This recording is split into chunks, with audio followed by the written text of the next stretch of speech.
उधर गाजा पर इजरायल की सेना पूरी तरह से कब्जे को तैयार है। लगातार इजरायल की सेना गाजा में आगे बढ़ रही है। इन सब के बीच गाजा की सैटेलाइट तस्वीरें भी सामने आई हैं।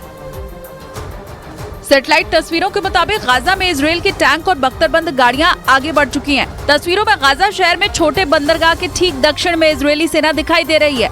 समंदर तटीय क्षेत्र में 30 से ज्यादा गाड़ियां भी खड़ी हैं। कुछ लोग रेत के टीले के पीछे भी बताए गए हैं। कयास लगाए गए कि रेत के टीले के पीछे कवर देने के लिए जवान तैनात हैं।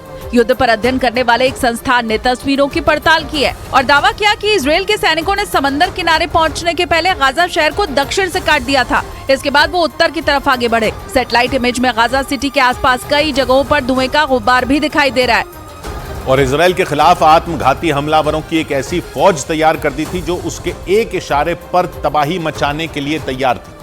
इजरायल के अखबार द टाइम्स ऑफ इजरायल के मुताबिक उसके तैयार किए गए आत्मघाती हमलावरों ने इजरायल के अलग अलग शहरों में कई बड़े धमाकों को अंजाम दिया था, जिनमें सैकड़ों मासूम इजरायली नागरिकों की जान चली गई थी। द टाइम्स ऑफ इजरायल के मुताबिक इब्राहिम हामिद के इशारे पर 2001 में यरूशलेम में एक सरकारी इमारत पर आत्मघाती हमला हुआ था, जिसमें 10 लोग मारे गए थे। यरूशलेम में ही 2002 और 2003 में भी 2 बड़े आत्मघाती हमलों में 18 इजरायली नागरिकों की जान चली गई थी। और तब इन सभी आत्मघाती हमलों का आरोप हमास के कमांडर इब्राहिम हामिद पर ही लगा था, जिसके बाद इजरायल की सेना और खुफिया एजेंसी मोसाद की आंखों में वो कील की तरह चुभने लगा।